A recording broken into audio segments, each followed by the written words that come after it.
again, welcome to episode 16 of the second season of the Jumping the Rail podcast. This is Mark Rebin, coming to you live from Champaign, Illinois. Unfortunately, we are without our bearded co-host Gary Vastellio today. A little down in the back, but that's all right. He'll be back again on our next one. But we do have Minderz back with us again. Minderz, how you doing? I'm doing well, Mark. How are you? It's been a rough couple days, but I'm doing all right. Yeah, that's what I've heard. I've heard you had a Yeah, rough couple. Jeez, it's gonna yeah. be that type of night. What's Yay, what's in that cup, Minderz? water. Water. I can't Maybe check it, so I'm maybe gonna I just take need your to word put for it. something else in it, but Right? Right? Does it go back to when Marco produced this thing and put a little no, tequila in there no, there is no tequila in here. to kill you? Hmm. So, so we got a fun episode today, Minders. I don't know if you know this. We haven't had a guest on in almost a year. It's been since about June last year when Camaro Jackson called in. But we Ah, have a Camaro. yeah, but we have a special guest who's joining us today because in about 3 weeks we got the Squared Circle Expo coming up in Indy. We're both going. It's gonna be fun. I'm so excited. And yeah, so we have our guest is actually one of the people who's in charge of it.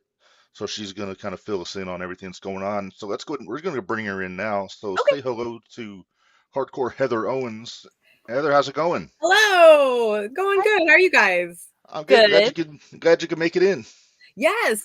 I with the time crunch and everything. I Right. was like, okay, I'm good. Plus, y'all are Central Time, so it Uh-huh. throws me off. Us Eastern people. That's why I was like 6. Wait a minute. So we good, I always make that mistake when I'm booking guests on because most of them are on the East Coast. I right? think we had Kevin Gill on the West Coast once, and I always forget to add the account for the time zones. But Yeah. fool me Okay. once. So the main reason we brought you in, it just to fill in, I was at the expo last year, Square Circle in Indy, Okay. and my wife and I we had a blast the whole time. It was awesome, Awesome. and we'll be back again this year. Minderz here is going for the first time this year, That is super exciting. Well, thank so you for coming back and coming for the first time. right So on, yeah. It's it's like kind of the reason why I always say on this show about indie wrestling shows being more fun than like the big shows because it's you kind of have that atmosphere. You get to meet the wrestlers, you get to hang out with the fans and all that. You don't get that at the big shows. oh yeah. At the expo, it's that like 200-fold almost because it's just a whole hotel full of wrestling fans, which is It, phenomenal. and that's the one thing that we really wanted to focus on is, both me and the husband, we both were indie workers. So Hmm. we understand that aspect of it, the wrestling aspect. And then our partners, Adolfo and Carrie, they were more with the horror world. So with Hmm. that convention, so we were like, let's take all the bad stuff and completely cut it. And let's just take all the good that we've learned throughout our years and put it into this convention. And, me personally, like I get super excited for it because in last year we had the New Age Outlaws, which growing up was Hmm. like Road Dog. Oh my God. So being able to like just hang out with them, you know, 14-year-old Heather would have never thought in a million years be like, oh, just, having a beer with, the headbangers or something. It's Right. insane to me. But yeah, that's what we wanted to do. It's just kind of, no drama. There's way too much drama in the world. So anything that we can do to just kind of just a cool hangout for everybody. That's what we're kind of aiming for.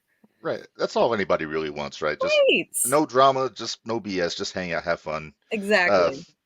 Also, not for nothing, Road Dogg, somebody was wearing one of our T-shirts at the expo last year, and he popped for the name of the show, so he's aces in my book. Nice. Yeah, Uh, he's hilarious. Like he was always on like a 13 and I'm like, this is the greatest because they always say, don't meet your heroes and stuff. Look, I've met my heroes, China, Ric Flair, Road Dogg, all amazing people. So I've been very blessed with that. I'm excited. I was one of the ones that kind of maybe might have shut down the website for the MJF promo or photo op. That's, So that's a good problem for us to have. So I'm super excited about that. That's my biggest thing this year. I'm I'm personally scared of MJF because like I know it's a character, but he's always I was like, Right. that's why I was like, Ed, you have to handle him. I don't, because you just don't know. And I was like, secretly, I'm like fragile. I was like, I can't take it. Well, Yeah, we've don't been show joking. weakness. We've been joking on here because I really want to take a sign that says, "Please MJF roast me." So I we'll told her see it's a how this mistake. goes. What are you doing to yourself? No, don't Oh, do that. it'd make for a great podcast. Come on now. It could only if I get to video it and put it on the show. But Yeah. I got a buddy. He was when AEW first started. He and Cody and Brandy and Tony came here because Tony's from Champaign, Oh, so okay. he's from our area. So they did a meet and greet outside of campus at the U of I. So my buddy took his son. I think he was, I don't know, 8 at the time. I forget how old Kyler is. Uh, but yeah, I guess he got the treatment from MJF there too. So he doesn't discriminate. If it's man, woman, child, it doesn't matter. Yeah, I just can't. I'm too old, and I'm like, I don't know. But certain people, they know what they're getting themselves into, so we're like, all right. So it's a Yeah. little disclaimer, like, look, Yes. MJF gonna do what MJF wants to do. It's nothing to do with Squared Circle Expo.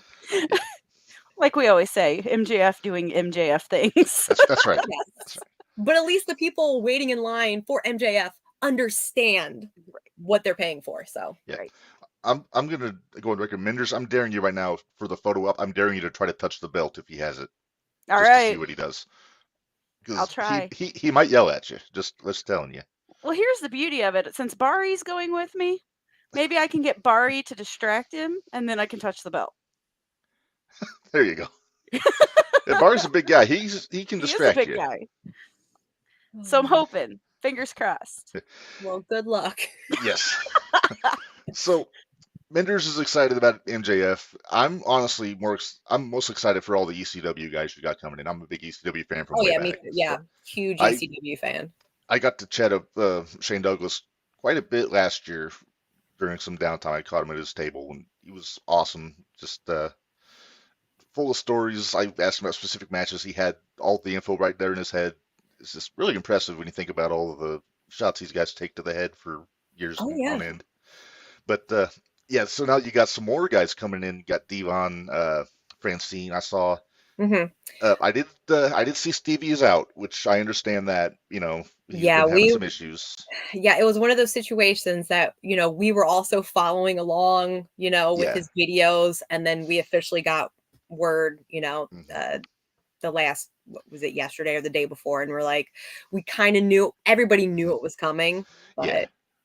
but we still got Meanie and Nova, so Yeah. But- I'm looking forward to meeting Nova. He's a friend of a friend. Our original co-host used to work for the same bank chain that Nova did, Oh, so oh, they I'm would a- chat. So So funny story is I work for that same bank. So that's kidding. how yes. So when I found out, it was years ago. I was on a show. He was booked. We started talking. He was like, "Oh, I left this one bank and then I came to, this other bank." And I'm like, what? So I work in Cincinnati at the main operational building, and he works in Oh. Louisville at he's like a branch manager or Yeah. something like that. So then we're like instant friends. Right. And so because I have, all the old ECW action figures, and I told him, I was like, yeah, I have a Nova, but it has a lot of sun damage. And all of a sudden, like a week later, I get like, it wasn't even mailed, but it was through the bank service, like the interim. And it was like in one of those big manila envelopes, and it was a Nova action figure. I said, that's fantastic. That's awesome. That's awesome. So fun. But yeah, he is a sweetheart. And every time he's posting something, him and his daughter are volunteering, and it's so crazy to think like these hardcore ECW guys, yeah. and then you meet them, and in real life, they're just super amazing. Like Rhino. Mhm. Oh, I was talking to Rhino last year. Yeah, like Who knew he has a marina in Michigan? scary. Yeah, like to this day too, you look from afar, you're like, oh, he's scary looking. But then he starts talking, you're like, Yeah. That's insane. So Yes. So I'm going to show you this. I'm bringing this with me. This is a big ass ECW banner I got. I'm going to The plan is to get as many of the ECW guys to sign That's this as I awesome. can. So we're gonna see how that goes. Yes, But that's so cool. I'm so excited too for Friday night with the Black Wrestling or Black Pro Wrestling. Black 'Cause Label I know Pro. Black Black Label. Label Pro, Yeah. yeah, because a lot of those guys I've seen, so it's like, "Okay, let's do this. I wanna see Right. this." So Yeah, and the same thing, like there's certain because I haven't, wrestled in years. So there's certain people like Sue Young. Mhm. I saw that she was booked and I'm like, oh, I haven't seen Sue in like 7 years. And I'm like, so I'm excited to see old friends. So, but yeah, that's every year since the first year, they're like, are you just going to have the one wrestling show? And we're like, we're still playing with ideas. And then it just happened to come across our plate this year. And we're like, yeah, let's do it. So, yeah, super excited for both of that.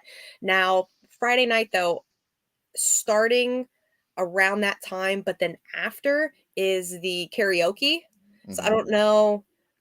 So Minderz, I know you haven't been there yet, right. but Mark, I know. Did you go to like karaoke or anything like I that? I was a main event pass holder, so I didn't go to the karaoke. I thought it was just for VIP, but Oh, no, the karaoke. So there's a special VIP party, which mhm. is, I think it's like an hour, maybe hour and a half. But then everything after that is like, it's, if you want to hang out and, Nice. have a drink with somebody. But karaoke, that's some of the most ridiculous shit you will see. I The can only imagine. collaboration of people. Yeah. The first year we Well, had Sammy I'll Guevara, there and Tay, they were singing the Jericho the theme and oh jeez. yeah. I heard Carl Anderson got a little juiced up at the party last year. I Yeah. know this because I met him the day after, and he did not look well. He had the sunglasses on indoors, Yeah. Well, that little was the same sullen. thing with Morrison. Oh yeah, Like, I don't know how he was functioning on Saturday, but he did. I was like, he's a pro. This is not the first time he's done this. no, So yeah, but Uh, then the thing too, it's not just you show up, get autographs, go home. Everything is right there. Like if you want to go take a nap, got a hotel room right there, yeah, So it's like you can go rest up and you're like, now I'm going to the wrestling show. So everything is right there. Because a lot yeah, of other conventions, it's like pieced out and you're just like, right, oh, it's too much. right. Uh, so let's talk a little about all the stuff that you've got going on. You've got obviously you got two shows, Friday and Saturday wrestling shows. I love the panels there last year. I didn't go to all of them, but I went to the main ones. I wanted the DiBiase, ECW. We went to Mickey's panel. Hmm. Uh, let's talk about what you got coming up this year. I saw you guys posted a little list of events on Hmm. Facebook today. So you've got, as far as panels go, you've got another ECW one coming up Yes. is it for the 30th anniversary of ECW? Was that the title of it? That's, oh God, that sounds right. Hang Oh on, my God. let me Yeah. bring it up I'll here. See I'll if I look can. I'll look it up. You two talk. I'll look it up. I'm on it. Because Okay. you gotta there are so many spreadsheets and things like that. I'm just like, wait a minute, what's going on what day? And but yeah. Yeah. Uh, Well, Menders, I know you and one of your buddies is going to the karaoke on Friday. We'll I can see. only We'll warn you. see. We'll see. I'm going to warn you. Maybe. If my wife goes, she will be a character probably if she can get up there to sing a little bit. Because when my wife sings, there's dancing involved too, and it's marvelous. there's no A lot. shy people at karaoke because No. by that time everybody has been having a few drinks, everybody's singing along. So I mean, and it goes to about 1, 2 in the morning, and then when it cuts off, you kind of just hang out in hallways and Yeah. So so it's not like when everything is over, you have to go up to your room and right. you're done. I It's mean, you're just still in a hotel with, yeah. but the majority of everybody that's staying there is there for the convention. Right. Right. So you have a little I think leeway. we're staying at the one right across. Oh, okay. The And one real that's close. So yeah, Yep. and Yep. like The you wife and can I are actually in the hotel for the convention. awesome. So Yeah. I mean, the thing is too, like if you stayed, because I think there's like 3 or 4 other hotels, but all you have to do is walk across the parking lot. yeah. mhm. So you might stumble, but Yeah. it's More, fine. Maybe. more than likely. Yeah. More More than than likely. likely. Yeah. The wife and I made the mistake last year. We got a hotel like 10 minutes away from the Oh, venue. So after that, we was like, you know what? We're just gonna Right. But it takes that We're one gonna time pony now up the you're like, money. we're good. It is the ECW 30th anniversary Oh my panel. God. I feel so old. That's at 1 on Saturday. Yeah. You know what? Here's the bummer. I just realized this, that the one I wanted to go to was the Attitude Era Uncensored, and it Uh-huh. starts at 2. Guess what MJF time promo. MJF is? 2. Oh. But that's okay. That's okay. So the thing is, though, where the photos are, where MJF is, and then the panels, the only thing that's separating that is the hallway. So depending on how quick you are in line, you can jump back over. A lot of Yeah. times you can hear what's going on. So I did Comic-Con a few years ago, there in Indianapolis, but it oh was yeah. downtown. So, Mhm. yeah, actually, we ended up not my friend and I, different friend, but my friend and I ended up not even actually going into it. We just walked around out in the hallway and got to hear everything anyway. And Yeah, it was so it was like, "Okay, this is cool," right. and see everybody dressed up, and it was fun. It was a good time. So, I'm excited to go to this. Mark was talking about it last year, and I'm like, "These are, like, all the people I grew up watching too," and I'm Yeah. so excited. And that's what we wanted, is something for everybody. So it's like, yeah, we have a lot of AEW guys, but we also have ECW. We have them old, Smoky Mountain. Like we Yeah. have everything. I was trying to go through here because I think you have the Bushwhackers this year, or one of the We have Luke. Bushwhackers? Oh, Yeah. Luke, Luke. yeah. So, I'm actually kind of excited about that because he was one of my favorites when I was younger. So, I'm excited to see him, and, it's like, I was a big WWE fan, WWF fan Yeah. back, late '80s is when I started watching. Okay. Yeah. So, it's like, those are a lot of the guys that I grew up watching. So, I'm super excited to meet all of them. It'll be fun. Yeah. So it's like one that, like, it was kind of like a later one. It was a random one. Gangrel. I am Mhm. so excited for Gangrel. Like, because I was an added, like, I love ECW, but honestly, I've met almost all the ECW guys just from either booking them from the past or doing shows with them. But, certain people like Gangrel, I've never crossed paths with. And I'm just like, I'm going to fangirl out on the vampire. So, I was a Brood fan. So, yes. This- I get it. So we got two of them. I mean, Yeah, I know. yeah, believe I me, we would have almost loved to have Edge, but yeah. Yeah, well, and I He's almost a little went busy that week. yeah. yeah, he's a little busy that week, but I I will say almost got this. the Oh, sorry. I was gonna say aside from William Regal's "He's a Man" theme, the Brood might have my favorite entrance music in the Attitude Era. Oh my God. He's a man. Such Just a of all man. people, put it on Regal. It's marvelous. So you were talking about some of the older guys. My first favorite wrestler when I was, I don't know, 4 or 5 years old was Tito Santana. So I was thrilled that you got him to come in because he's on my short list of guys I want to meet when we're there. That's And awesome.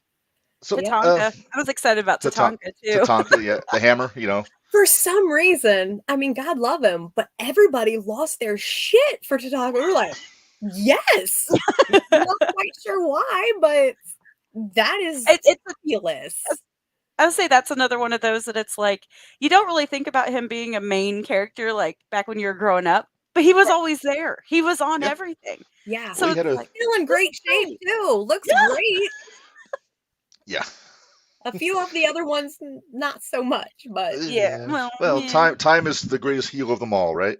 yes. And in wrestling too, it's like, I mean, when you get pounded, when you fall down for years, that takes one toll. And then you got the ones that, the drugs and Yeah. Yeah. they had a good life, but they're showing it now. Well, they had a Yeah. fun life. Yeah. Not Had a fun necessarily life. a good.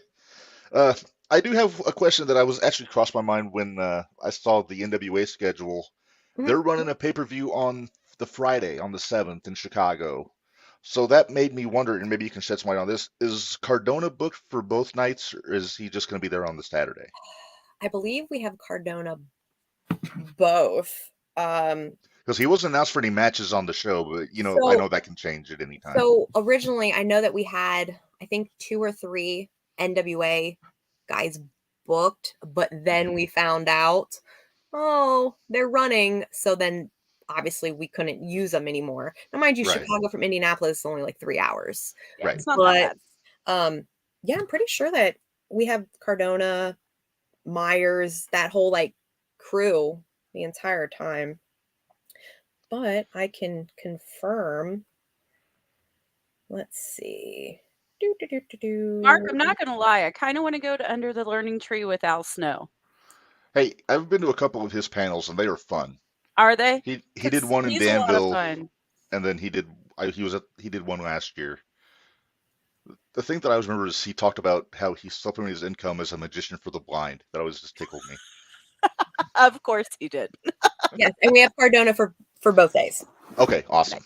Yeah. I met him last year, but you can't meet that guy enough. He's awesome. He's so cool. Oh, absolutely. When you can talk to him about, everything, Yeah. whether it's wrestling toys.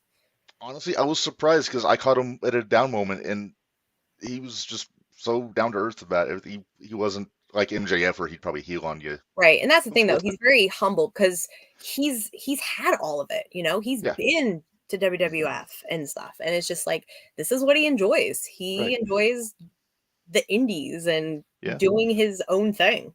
And then look at his figures collection and all that. He's basically still a big fan. So I think he absolutely. Yeah. appreciates that. Him, Brian Myers, yeah, they all. So Yeah. I was bummed to hear that Swoggle wasn't going to be there this year. yeah. He was a hoot. Yeah. Oh no. And did you see you saw the wrestling show then, right? Yeah. Okay. Yeah. That The match match. was it. I mean, because we're in the back, we're, watching it on a, monitor, and we're losing our shit. Like, I was like, just take it home right now. Like, I don't know. It was great. Yeah, he and Myers are a dream team, that's for sure. Yeah. Oh my. Oh, what I'm in for this year. Yes. Yes. Be prepared. Have your walking shoes on. Have a couple yeah. drinks in hand. Right. So. Done. Easily enough. Yeah. But yeah, and just getting a little bit more into all the stuff you got to offer. You talked about the karaoke, you talked about the wrestling shows. You got the costume contest, which I checked that out last year. It was fun. The guy that was Danhausen was off-puttingly similar. Yes. So close. Like, they could have flipped each other. Like, yeah. One of them could have been like, all right, now you stand at my table and sign autographs. Yeah, if Danhausen had to take a leak or something, hey, just I stand need to here. go to the bathroom. Can you handle this for me, please? But yeah, no, there were some really good ones, and then there were some not so good ones. Yeah. But I mean, look, if you want to dress up, it's just fun for all ages can do it. Yeah. So hopefully we have more this year. Mark, don't you have a plan? I thought about dusting off my my Shockmaster costume from Halloween a couple years ago and bringing it out. But the problem is the promo part of it would throw me off because I don't have a pre-recorded recording of Ole Anderson talking in a robot voice. Right. Well, you could like record it. If you have the Shockmaster on, you have a recording of it and just kind of nobody knows. I would know. As soon as you walk out, then you have to fall. Well, yeah, that's the other thing. I'm worried if I just walk into the room with my helmet, somebody's going to just trip me for the hell of it. Just. I mean, yeah, that's a good probability. Yeah, it'd be Minderz. But no, they were a lot of fun. I remember there was a little kid last year dressed as IRS. Yes, and he had this whole spiel. Like, he rehearsed this thing but then he had to do it twice because there were 2 rounds.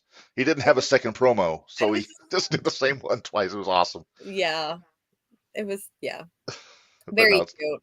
Yes. All right, I'm gonna ask you just to get into the show because I was at the wrestling show last year. They had Cardona and Jake Ullman in the main event. Yes. Little chicanery there. So Cardona said he was coming back this year, and he has another shot in the main event. Mm-hmm. So, I want to ask you about the whole show. Like I know it's not just guys that are in the expo that are working. Where do you find your talent for that as far out of the indies? The majority, they're all people that me and my husband, we've worked with in the past. So, I mean, most of them, they are friends, like Haley Shadows and, Jake Ullman, like all these are Jack Vaughn. These are all people that we've known for years, like Jack Vaughn. I'm excited for Jack Vaughn. Dude, he's the I best. might have to bring my thigh slap t-shirt, I guess. Do it. Like people like they were, they were in our wedding, like Jake Ullman, and like so it's everybody who like, okay, so we personally we can vouch for them. So we're like, okay, who would work best with this person? So it's just years of, just coming across people. And then other people, I'm trying to think, there are a few, I know some of the girls like I've never met, I've never actually seen work, but no, maybe I've seen them work like NWA, but the vendors, some of the vendors who are bringing them in, they're like, hey, I have this person, they want to work wrestle, and we're like, all right, well, let's figure something out. So, but yeah, almost. I'm trying to think of the other indie, Carson Drake. He's a local boy. He's still very young. It's him and Nick Aldis. So that's I just saw Nick a few weeks, about a month or so ago at another show. So that's going to be fun because that was Nick Aldis and Mike Bennett actually wrestled, and it was great. And it was Mike Bennett's first match after Jay Briscoe passed away. Oh, so it was a big tribute match, and right, tears, heart broke. It was everything. I was kind of looking to see who all was on the card because I know like Billy Starks. I know Billy Starks. Yeah, I know I've met Myron Reed. So it's funny though because it's like Billy Starks. Like I know who she's at, because from the passings and friends of friends, but I don't think I've legitimately ever seen her wrestle. Just because I retired in 2019 February. So a lot of these people, like especially girls, I'm like, I was already out of the business, or they were just coming up, or so we just never crossed paths. Keep your eye on Billy. Oh yeah, no, I've only heard great things about her, and I know isn't she 17 or 18. just turned 18? Yeah, just turned 18. That's insane. So she's so good. Yeah, Madman Fulton. I'm excited to see him too. Sorry, I'm just like scrolling. Yeah, no, hey, you got to remind me. Like it's all a blur. Yeah, because that's Jake Ullman and Madman Fulton for Black Label Pro, so that'll be good. Wow. Jake Something headlined the first Black Label show I went to. Was about a year and a half ago in Chicago, because they did a show the same day GCW did their War Games show. Oh, okay. But they did it early, so they had like Danhausen and Dan the Dad and Jake Something, and Garcia was in the main event on that show. Okay. So they put on a hell of a product. So I'm looking forward to that show very much. Yeah, Jake Something. I actually know him from years ago up at War Wrestling in Lima, Ohio. So I mean, I worked with him for years. I personally haven't seen him in 4-5 years. So once again, another one of those Black Label guys. I'm just like, oh shit, I haven't seen them in forever. So. Lima, Ohio. I'm going to guess Al Snow's involved in that. In which one? The one in Lima, Ohio. Yeah, that's actually so they're celebrating their 20th anniversary this year. So Al actually started the training and everything. Oh, nice. There. Cool. Yeah. Cool. And you have a match also this during the expo on the Saturday. Yeah. It's sounds like it's gonna be a bit of a handful. It's what, six women in this? Eight. I just looked at that actually. Well, the last 2 years I was a referee, very content. But this year, trying to piece together, we're like, we have all these people, let's put them places. And originally I think it was supposed to be like a tag, and then there was 5 girls, and then somehow there was 7, and they were like, the husband was like, I don't like odd numbers. We need one more. Will you do it? And I'm like, mother, I guess. So I guess I'm out of retirement. So. And this is for the SCX Women's Championship, so right? we have so this is the first time for the women's. So the first year we revealed the world belts. The second year we revealed the tag belts, which is Heath and Rhino, right? Heath and Rhino, yes. Yeah. And then this year is the women's. Okay, cool. I actually know one of these girls in here other than Heather here. And Who's that's that? Sean. Well, I don't know her, but I've seen her wrestle. Is Shauna Reed? Yeah, I've I seen was Shauna. in her wedding. Yeah. Oh yeah, she's another. Well, she's not local anymore, but yeah, she originally was like a local Cincinnati girl. But Haley Shadows, she's more like Indiana, Kentucky, but she's been around for forever. Yeah. But I'm excited. Did Like you I got the said, Hex in there? yeah, the heck. Surprisingly, in all my years of wrestling, I had never actually worked against Allison Kay or Marty Bell. Oh, Though wow. we've been on the same shows, we just never worked. And I was like, well, shit, it took all these years and finally I'm in a match with them. it's crazy how that works out sometimes. Yeah, exactly. Well, I'm going to put you on the spot, Heather, before we let you go. Uh-oh. What is and you don't have to answer this if you don't want to, what are you most looking forward to at this year's expo? Oh, let's see. I mean, I personally love doing this because I love seeing all of my old friends.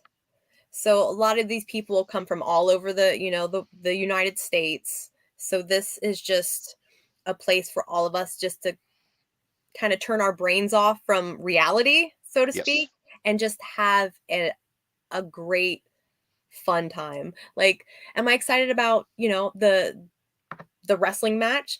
Yeah, I'm excited. I'm excited for it, but it's more of just kind of seeing everybody, fans having the best time, having people walk up to me, they're saying, Heather, thank you so much. And I'm like, I mean, I could only do so much, but thank you guys for, making it bigger and bigger each year. Like, it's insane how big it's grown in 3 years. So, yeah. But yeah. Yeah, I wasn't at the first one, so I can only imagine. But yeah, if last year was any indicator, this is going to be a just really fun weekend, and we can't wait for it. Fingers crossed. Yes. Well, Heather, we're coming right up on about 35 minutes. I'm gonna go ahead. We're gonna let you go. Thank you so much for joining us this time. Yeah. We may have to make this an annual every year before the expo. Bring you back and I'm things totally down for that. All but yeah, right. so I'll see you in less than 3 weeks, I guess. Yeah. If you see a T-shirt with this logo on it, you'll know. Or this when it's one. us. Right. Yeah, we have 2 podcasts. Blue hair. I just spruced up. I got some purple in there. So yeah. I may forget names, but I'd be like, yeah, like all day. That's fine. Yep. Yes. Blue hair and the beard. Thank you guys for having me on. Oh yeah, thank you so much, and we will see you in about 3 weeks. All right. All right. Bye. Okay, that was fun. That was awesome. I'm even more excited now. Yeah, the expo is perennially my favorite weekend of the year now. Starting, I mean, it was last year, but still, it's going to be a lot of fun. I did get a message, by the way. I'm going to read this just to make sure you know that he's all right. But our buddy Gary sent me a text here during the show. Sorry, man, just woke up, passed out, can't sit in the uncomfortable chair either. Feel bad about this. So I told him he has nothing to apologize for. No worries, we got if this.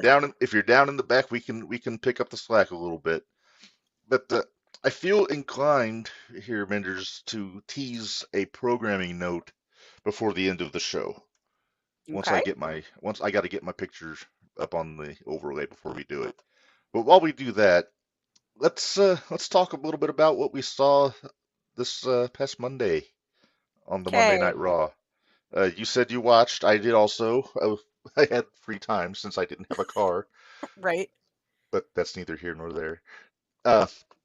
So obviously the best part of the show was Cody and Roman. I think that's a no-brainer. Of course. And what did you think of Roman's promo? And this is a topic that somebody had put out on, I think, on the Cult of Cornette page, Was did Roman go too far with the AEW reference? And I don't think he did. I really don't. I mean, I guess I feel like anything you've done in the past is something that should be fair game for a promo. it's kind of the When it worst kept secret in wrestling if nobody Yeah, knows it by now. right, exactly.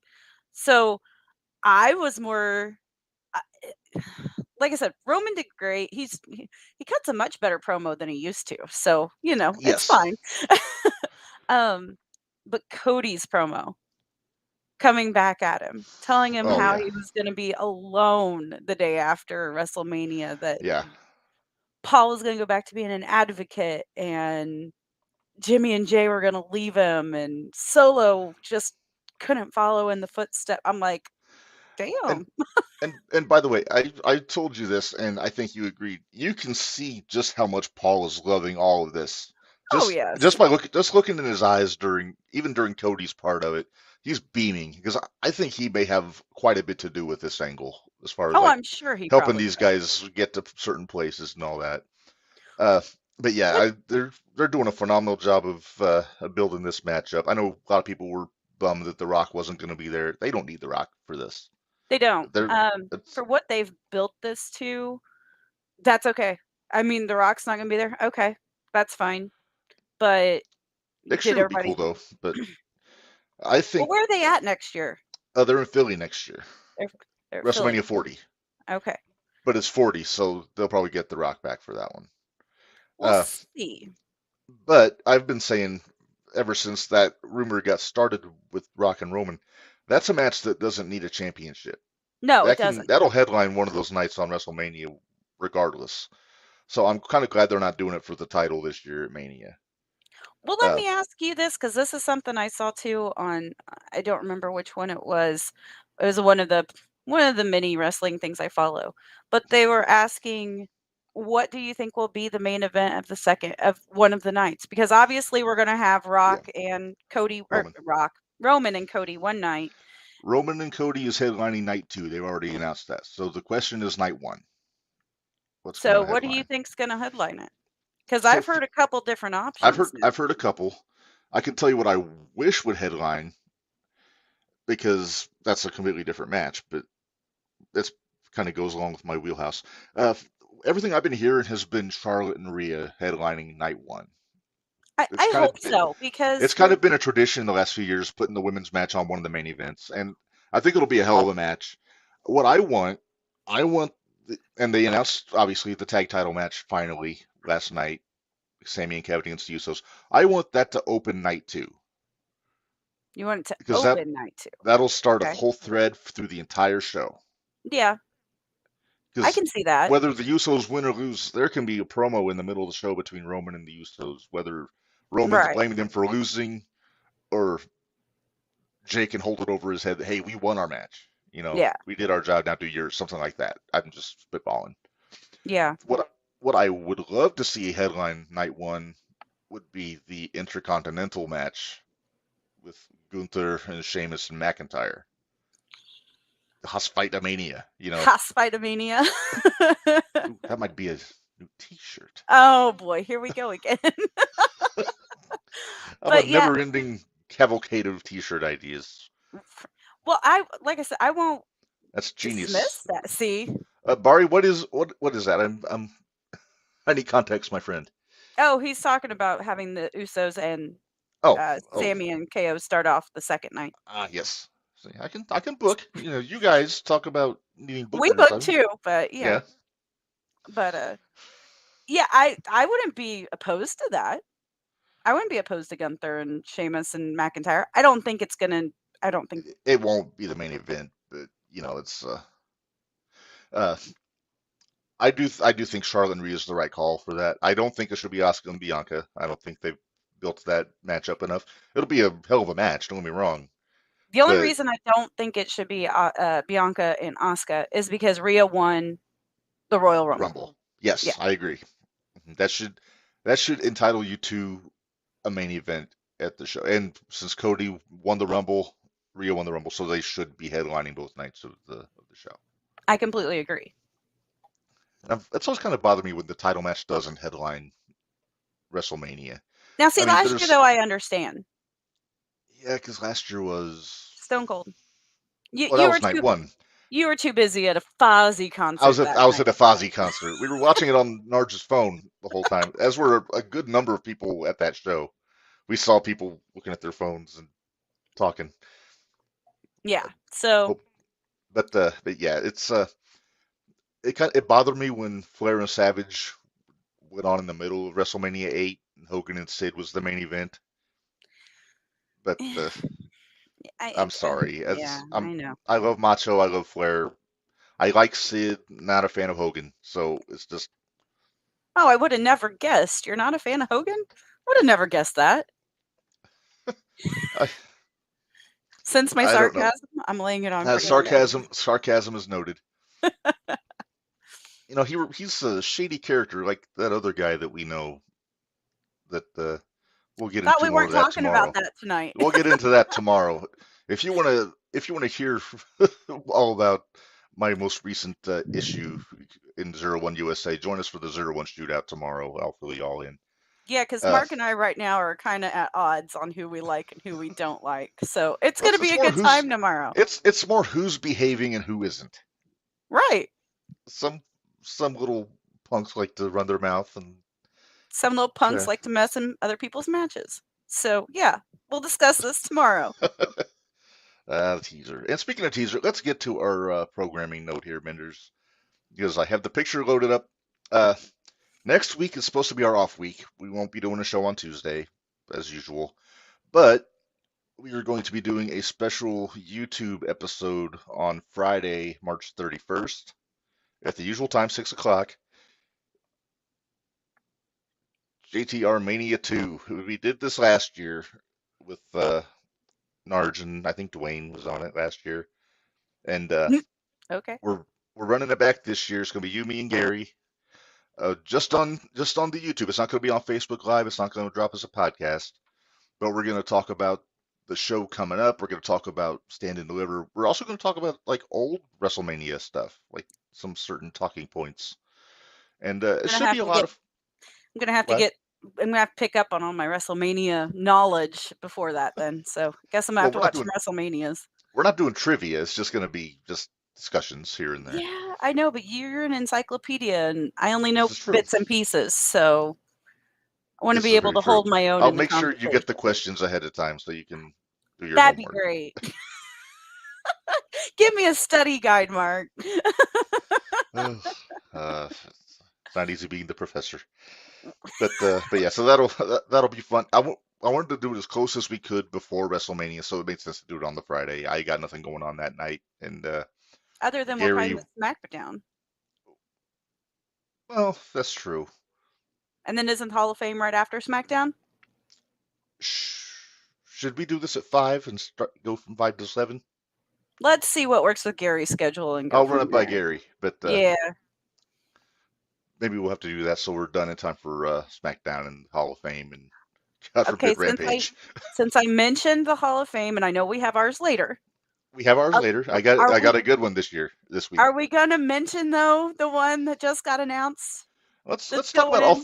We haven't had a show since they started announcing, so let's go through the whole list. The first one they announced is Rey Mysterio. No brainer, arguably greatest luchador of all time.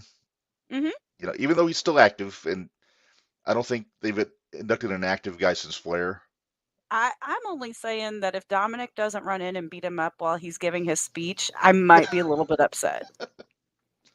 Oh man, it has to happen. I mean, Dom ruined Christmas. He ruined Thanksgiving. How can he not? Right.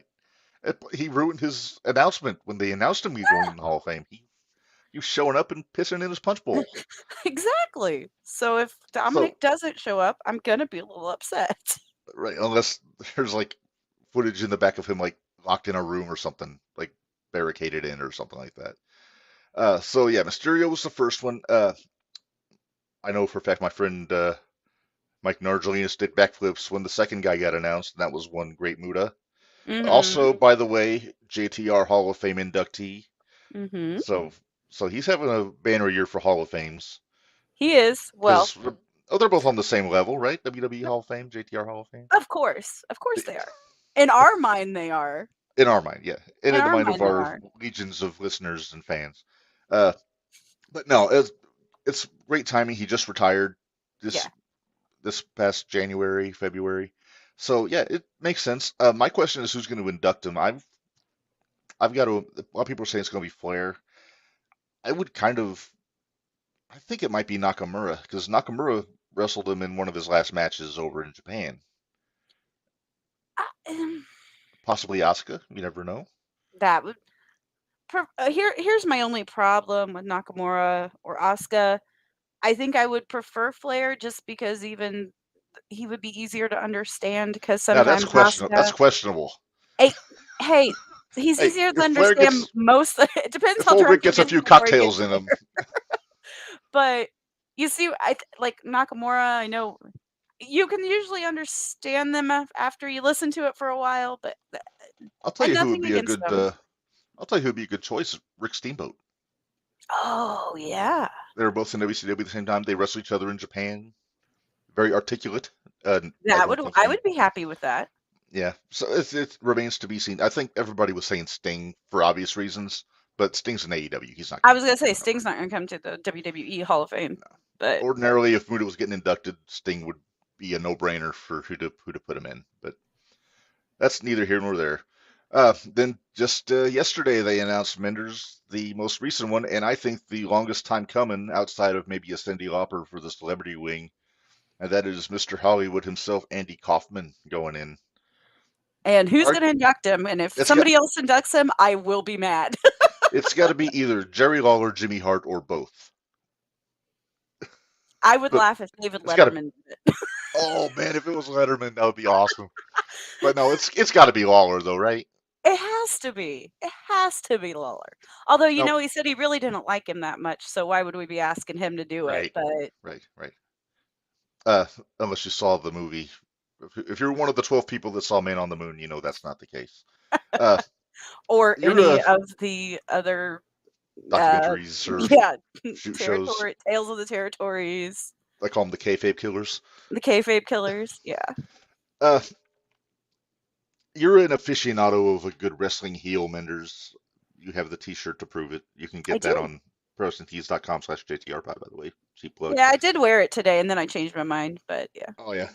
But Andy Kaufman, greatest heel ever. He's up there. He really is up there.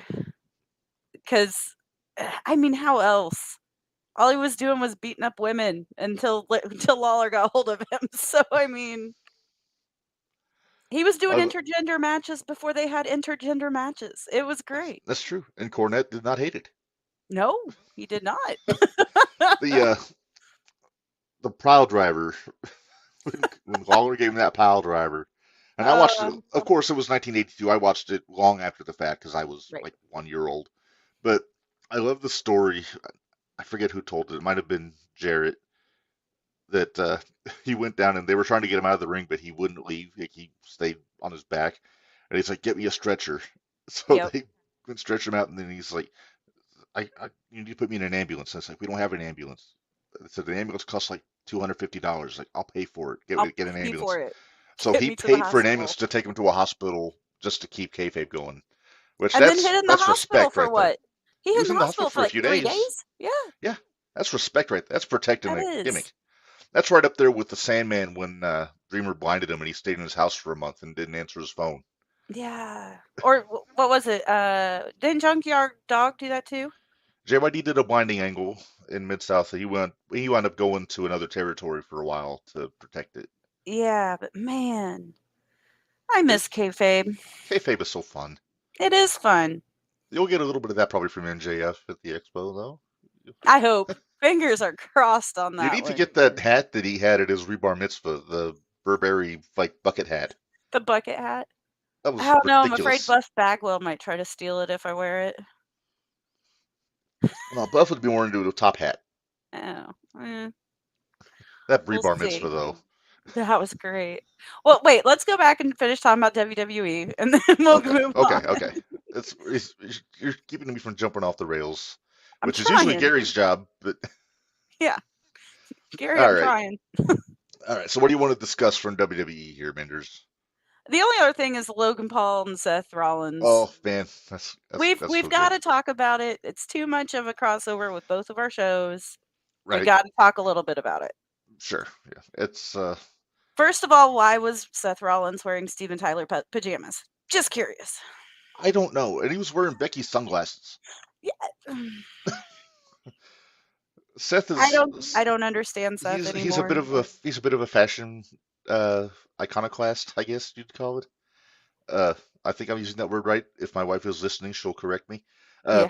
But he still dresses, talks, and acts like a heel, even though he's probably the most over baby face outside of Cody Rhodes right now and Sami Zayn. Yeah, and it's messing with my head because Yeah. here's the bad part. I'm the one that's sitting here saying I kind of like Logan Paul, and Hey, Seth isn't exactly my favorite, but right. Well, my brother has told me that he thinks what Logan is doing in WWE is nothing short of phenomenal. yeah, Just the way he's such a natural. Nobody wants to like him. no. They want to see him get his ass kicked. Oh wait, so he's a heel? Oh, well then that's right in my wheelhouse. It's in your heel house. Yeah, hit my heel house. But you know, I like what he's doing, and anybody that can outshine Hangman Page, I'm perfectly cool with. So, He doesn't need butterflies on his pants to do it. nope. Sorry, And the when he last. can do the buckshot lariat better than I'm gonna That's call true. it. I can't help it. It's Hangnail Page. I listen to Right, too right. much corny. How good was that song at the end of the drive-through? The guy singing about punk. It's like an R&B slow jam, and That was referencing the yeah. butterflies on his pants. And finally, Brian Last had to put a stop to it because it was too long. It was it was yeah.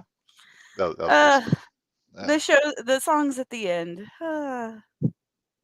It's just classic. Sometimes they're good. Sometimes they're not. Sometimes they're awful. Sometimes they're they are terrible. But it's But can we? Okay, I'm gonna say it. The security guard that Seth Rollins jumped on. It's our friend the Speaking of Quadfather.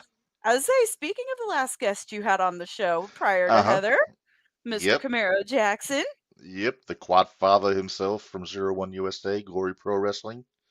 At Team least Ambition. He wasn't the one that got his head landed on. He was the one that tried to catch, because he wasn't the main one underneath.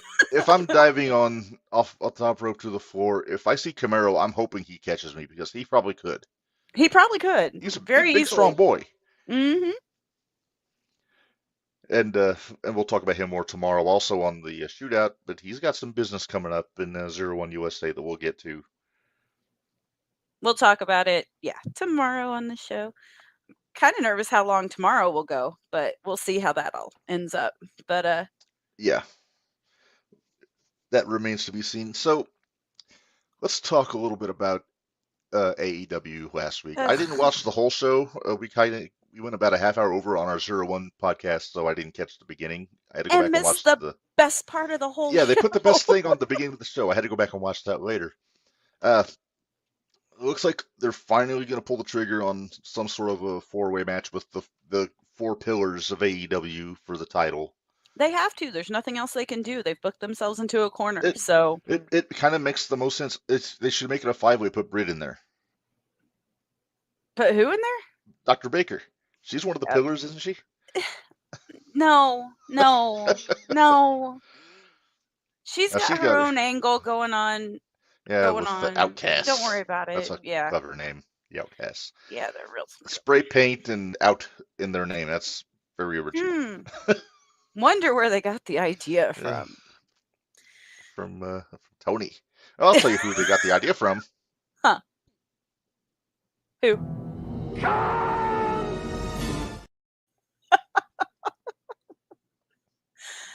There you go. You got it in this week again. I got it in.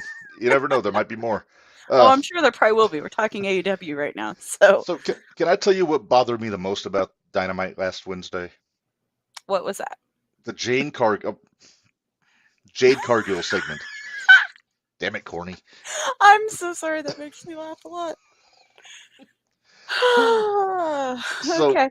So Jade comes out and does her open challenge for a Canadian wrestler.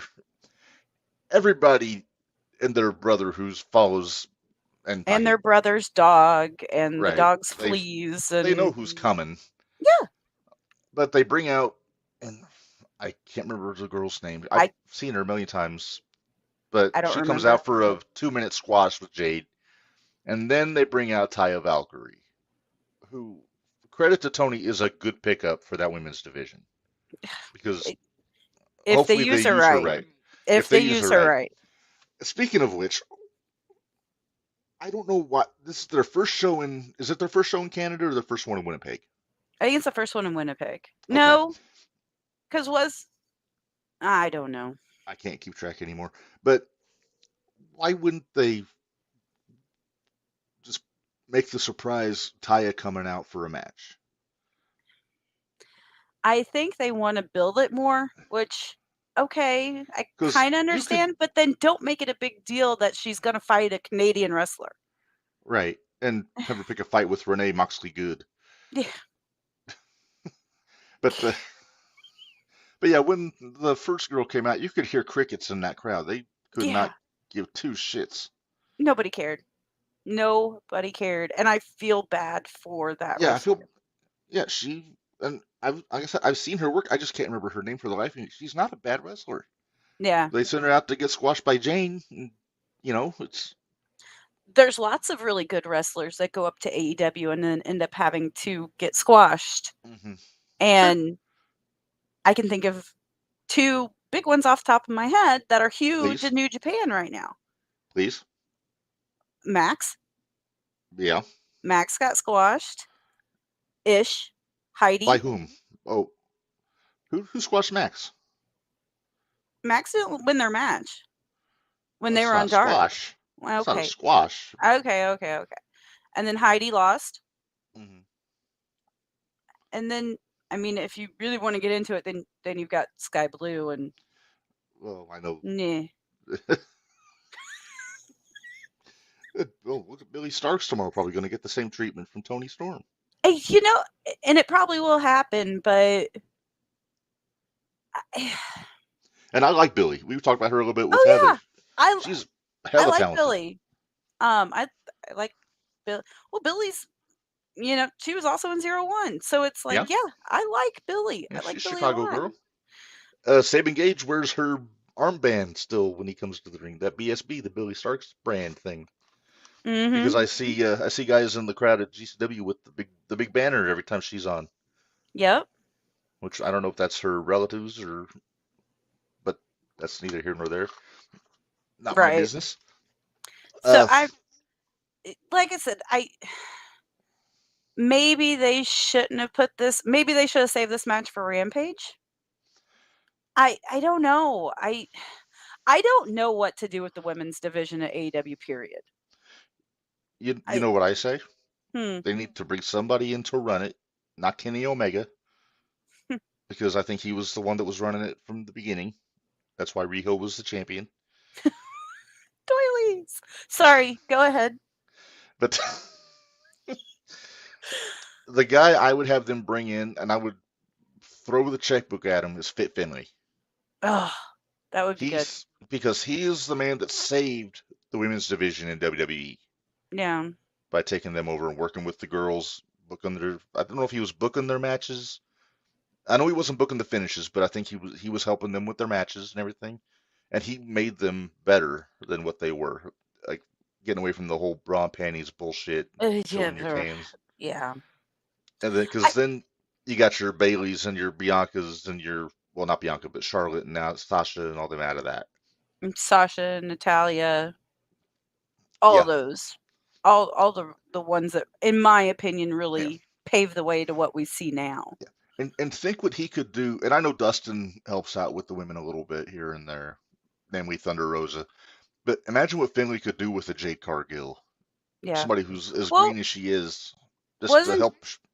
wasn't Jade working with Danielson? I think so for a bit. I don't know if she still is, but I mean, there is improvement there. She's getting Yeah, better, she has gotten better. but she's only been in the business what 2 years? Two Well, and a half years, AEW's give or been take. in what, 3 AEW's been years? on for So 4 years, 4 years. three and a half years, and I think she's been there for 2 of them, Yeah. give or take. But then you got even the outcasts. The Paige is riddled with ring rust right now because she hasn't worked a match in 5, 6 years. Yeah. Ruby's okay, but her timing is off Yeah. always. She, Always. I'm sure she's a nice girl, but her timing is awful. Yeah. And even the thing is too, they need to have people they can work with. And I wonder if Yes. her timing would be better if the people she was working with, I don't mean they need to be more trained, but I think they need more in-ring work. I'm glad you mentioned that, Minderz, because that brings me to my next thing. Uh, they have started running house shows Good. in AEW. WWE still has always done them here and there, but AEW has finally pulled the trigger on running some live events that aren't televised, and there something went viral this weekend, which was a match Anna Jay had with Britt Baker, which you could see not a good match. Just the timing was off. But everybody, and this is what I don't agree with, people are raking Anna Jay off or across the coals for being bad. This is what house shows are for. Right. She's getting ring time and she's working with people. And hopefully, if she keeps doing these live events when she goes to TV next, she'll polish up a little bit. She'll be able to, if she's working house shows with Britt for 2 weeks, then she wrestles Britt on TV, it's going to be better because they're going to have their timing. They're going to, as long as they're putting the work in, and I don't know how Britt wouldn't put the work in. That's how they did it back when we first started wrestling. It was house shows. That's how they do the territories. You have to get in the ring and do the work. They booked to get television better. to sell tickets to house shows Right, exactly. back in the day. But yeah, and then that was the thing. It's like you said, they would work like when Brock Lesnar was coming, before he ever debuted on television, he wrestled Lance Storm for like 3 or 4 weeks on the Mhm. house show loop just to get ring time with like that caliber of talent, not just OVW guys. And then when he came up, he was a beast, to borrow a phrase from Paulie. But of course, it's like they always say, practice doesn't make it perfect, but it does give you progression. So My dad always said, practice doesn't make perfect. Perfect practice makes perfect. oh He's my a bit goodness. of a perfectionist sometimes. Yeah, I can tell. But yeah, that's basically what it is. That's where the PC is so valuable for these developmental guys in WWE. Even if there's not a crowd there, they have a ring they can roll around in every day and work Yeah. in. And they've got all these coaches. Robbie Brookside. I mean, come on, you got Robbie Brookside as one of your coaches. How good is that? Sarah Del Rey's down there. Steve Carino. Why wouldn't you take advantage of that? Right, exactly. If that's what you want to do, why wouldn't you take advantage of that? Exactly. So they've got this, and I just feel like AEW, they've got Double A, they got Malenko, they got BJ Whitmer, Jerry Lynn. I don't know how much these talents are using these guys to their full usefulness. And also, to be fair, I don't know how useful Dean would be in the ring with these guys every day. But at least he would be there to offer advice and Right. watch tape, sit down and watch a match and then with I them. about messed up and said and help them build a character, but then I remembered we were talking about Dean Malenko. Now, hey, you can't tell me that ladies' man gimmick didn't go over like gangbusters in WWF. Lead balloon. That's how it went over, but okay. But Dean is one of my favorite wrestlers, though. No, he is a great wrestler. I'm Yes. taking nothing away from his Number one in the PWI 500 in 1997, by the way. No. Which unheard of, because look who all was rolling in 97. Hitman, Michaels, Hogan, Hogan was the world champion, but, Taz, all these guys. And Malenko, without winning a world championship, was number one on their PWI 500 that year. I'm not taking anything away from his wrestling abilities. No. It was just he needed a manager. Yeah. The best work he ever did was with Jericho in WCW. Yeah. Jericho was basically just making fun of him the whole time. Stinko Malenko. Talking about 1,000 moves of Malenko. Man of 1,004 holds. Yeah. Armbar. I wonder if he still has that giant thing of dot matrix printer paper in his house somewhere, like in just for posterity.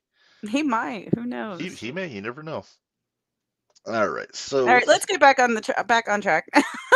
okay, hey, there really wasn't a track there. It's No, we were talking about Dean Malenko. He does work for AEW. We were talking about AEW. We're there good. you go. We're good. All right. Let me think. What else? There's not a whole lot. Okay, what Oh, did you think of? As much as I hate to bring it up, Moxley and um, Claudio. there you go. Thank you. And Uh, the whole Blackpool Combat Club. Not. I feel like them. And why are they going against the Dark Order? but I don't. just to keep going with Hangman. I'm hoping that Why? changes now. I'm hoping that changes now because it seems like they're teasing an elite reunion with Paige going back with Twinkle Toes and the Buckaroos. That's then do it. I'm They should. done. I'm so over They. it. I never bought Paige with the Dark Order. No. After Brody passed, I finished checked out on the Dark Order. I am glad that Stu Grayson's back. Yes. I'm I a am. big fan of Stu Grayson. I love him and Nuno as a tag team, but they don't need the Dark Order to do it. No. I well, but they I haven't decided because I don't even know where the tag team division's going right now. Just watching all of it is It's going in a circle. yeah, it is, and it's terrible. You can only do it so many times. They're building to the Guns and FTR, Okay. but after that, I don't know what's What? next because Yeah, what do I mean you do? the Bucks are doing the trios thing with Omega. Uh, you could put Malachi and Brody in the tag team division because they're tag team champs in PWG. They're a tag team. Right, right. But that's what I'm saying though. Everything is a 3-man group. Everything anymore. Tony And loves his factions. yeah. It's a kind of a crutch. He loves factions as much as he likes turning out the lights when somebody debuts. Okay, that got me. Sorry. Hold on. Which he did, I think, 2 or 3 times on Wednesday. Yeah. Uh, No, I just I can only like I do. I try to sit and watch AEW, but then you start watching it after a while and I'm just like, well, this is gonna happen. Well, this is gonna happen. And then sometimes it changes and I'm like, huh? That doesn't even make any sense, Tony. no. I I think the Blackpool Combat Club needs a new name since there's no Regal anymore. Yeah. It just doesn't make sense. I don't know what the name would be because, I don't know if we call it the. I'm worried because because this is a thing with they're trying to push the whole thing with Moxley and Paige still. It's like, why? They had the blow off. They did the You knockout had your match. blow off match. Why are we still watching this? Yeah, they should be moving on. Maybe have Moxley, Yuta, and Claudio go for the trios championship, possibly. I know Moxley or Claudio and Yuta are doing the Ring of Honor thing right now. They're I was gonna two say of the they've got Ring champions of there. Honor stuff, so it's like Moxley could use. Moxley never did get his vacation, did he? no, he could be taking his vacation right about now. Right. But I don't know. I used to like Moxley. I'm torn on Moxley anymore. I like Moxley, but I just don't agree with what he's doing right now. And it's easy to sunk an old fuddy duddy say, "Oh, he's bleeding too much." He's bleeding too much. He is. It's not special anymore. No. And if you're going, in my opinion, if you're going to use color, you got to use color when it counts. That's right. You use blood to build a story. That's just to pop a crowd for a TV. And that's the problem. They do it on TV. It's not just a pay-per-view thing. If you're going to do big stuff like that, you put it on a pay-per-view. That way you're making money because people want to see it happen. If I was a wrestler, I would challenge Moxley to a first blood match every time. And So then just you'd go up win to him every and just time? flick him in the forehead. And then he'd start bleeding. Oh, Barry has a good point. Max has gotten comfortable in his spot. Yes, he has. Maybe a little too comfortable at times. Yeah. Well, there's no credible challengers anymore for him. That's right. Danielson Hold took a on, I walk, said that taking wrong. a That break. says Mox. Oh, He's talking about you Mox. said. Oh, you can tell an A from an O. My Mox, yeah. glasses are shining. Sorry. I got you. Oh no, you're all good. But I do think he's kind of getting complacent, like a satisfied house cat, Yeah. which I know a thing or two. But I was gonna say, where's yours at? Is yours there? the Noodles was over here bugging me during the interview, but she's gone away. I think she went to go find a hidey hole. But Shout yeah, out to the Mox. kayfabe kitty, Noodles Redman. Yeah.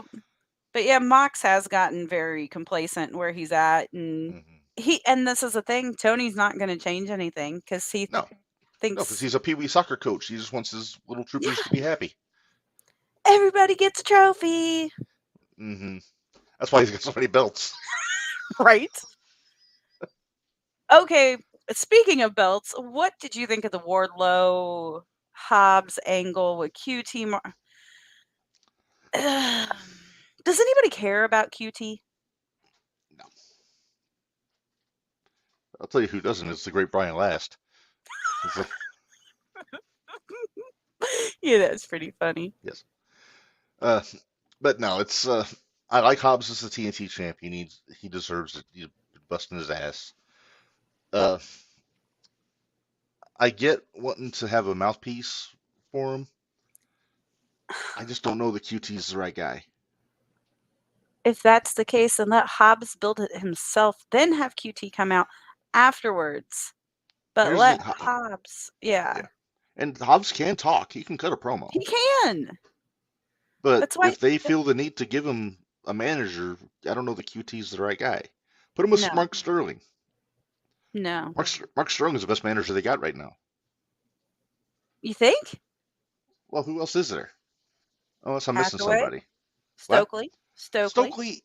Stokely's all right. He's kind of getting a little I cartoony like for me. Stokely. I'm know, very but fond of Stokely, but If the I think whole if you would put Stokely with somebody else than who he's with, and don't get me wrong, I get the Jarrett and all that. he's dressed like a guy masquerading as a Black Panther and giggling the whole time. Right. He needs a change of scenery. And to get rid of some, never mind. Sanjay, actually, I will give you Sanjay. He's not an active wrestler anymore, so he's technically a manager. Yeah. But he's also kind of Satnam Singh's handler. Yep. It's like, you ever see that movie My Giant with Billy Crystal and George Mirasan from the I think I have mid-90s? actually. Yeah. George Mirasan was a basketball player for the Wizards, or the Bullets back then. 7'7", Yugoslavian, Eastern European. And Billy Crystal wrote a movie where it was like a buddy movie where they were buddies. That's what Right. Sanjay and Satnam Singh remind me of. I don't know. Okay. Sorry, Zippy the Pinhead annoys me. I'm just gonna leave it. Now, for those of our listeners that don't listen to the Jim Cornette podcast, don't listen to the Jim Cornette. Who was Zippy the Pinhead for those that don't listen to Corny? Sanjay, right? Okay. Right, I did. Yeah, Satnam. Yeah, Sanjay. Yeah. I can't help it. I never got those names right, so Corny's names it is. But just makes it easier for me. So yeah, I don't know what it is. I think he reminds me too much of the great Kazoo? No. It's not the Kali? great. Yes, there you go. Kali. I imagine you're talking about Satnam, not Sanjay. Yeah, Satnam. Sorry, Satnam. Sanjay doesn't remind you of the great Kali. No, Satnam. That's the one. He actually calls Sanjay Sanjay. That's the reason Corny does. So that's the reason at first I was like, wait. Corny likes Sanjay. He does. He doesn't like. He likes Satnam. Lethal. He doesn't like Satnam. No, that's Zippy the Pinhead. Let's move on. Oh goodness. So, since we talked about Sanjay, the Orange Cassidy Jeff Jarrett match from Dynamite. Every week I'm just hoping that Orange drops the title to somebody. Last week it was Lethal, or the previous week was Lethal. Last week it was Jarrett. And I thought they were going to do it. They pulled out the Golden Globe spot. I was hoping. I don't know. I'm just kind of over Orange at this point. You got I've been the over best thing Orange about him for is a his music. while. Yeah. Yeah, Well, I've been over Orange for a while, so I do like the change to the International Championship. That's a better name than the All Atlantic Championship. yeah, very much so. But yet again, it's another belt. Do we really need more belts? No, because let's think about this. AEW, they've got the world title, TNT, TBS, women's title, tag team, 6 man, All Atlantic. That's 7 if you don't count the FTW championship, which I Right. don't. Well, and So, that's if you don't count the ROH stuff too. well, no, that's the thing. ROH, they've got world title, TV, pure championship, tag team, and women's. That's 5. Yeah. So between Tony's holdings, he has 12 championships. And he says he That, has more that he wants to do. yeah, he's getting carried away with the whole create a belt thing in the WWE 2K, probably. He keeps coming up with them, and then it's like, I'm going to put it on the show. Yeah. But, Yay. yeah. He's going to buy ECW just so he can bring back those belts, too. Oh, jeez. Oh, I Tony. don't know. Tony. I believe you mean...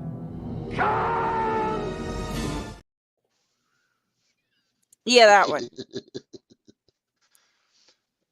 He's Yeah. actually my least favorite con in the wrestling business, which is saying something. That is saying a lot. All right, so we have what the big ordeal with Omega and Jericho being in the ring at the same time in Winnipeg, and I didn't care. Sorry, I didn't care. They keep saying Omega says he's the greatest wrestler in the history of Winnipeg. Jericho says he's the greatest wrestler in the history of Winnipeg. They're both playing catch up because Roddy fucking Piper is the greatest wrestler in the history of Winnipeg. I agree. Let's It's go with that. they're just playing for second place, if you ask me. The thing I took away from the 6 man match last week is Malachi is too good to be in the trios division. He needs to be. I say him as a babyface with Max would just be phenomenal. Because Yeah. you can imagine the promos Max will cut on Malachi, Oh yeah.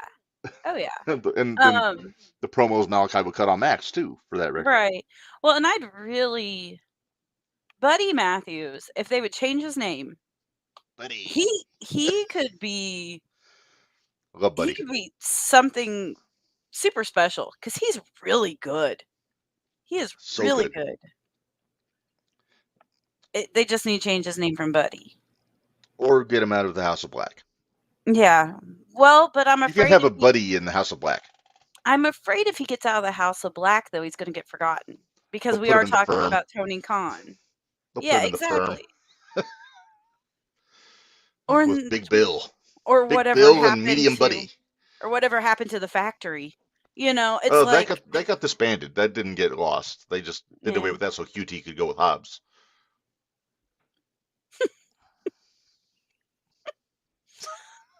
For our listeners, Minderz is chuckling disheartedly about the Huge eye roll. huge eye roll. Yeah, Just exasperated with it. you may have heard of Giddy Mindy. This is Cringy Mindy. This is cringy, Mindy. I still can't say it. Mingy. I always call it Mingy. Anyway, moving on. Was there anything else that kind of happened? Nothing that springs to mind. Jake Hager looked like a Torque. beachcomber from the home with his purple hat and his romper. I don't know what they're doing with that guy. Can we please get Billy Starks as far away from Jericho as humanly possible? Yeah. That would be awesome. I think talking about AEW is depressing you, Minderz, so let's move on. Yeah, let's do that. Let's move on to wrestling I enjoy. All right, let's talk about the JTR Hall of Fame here.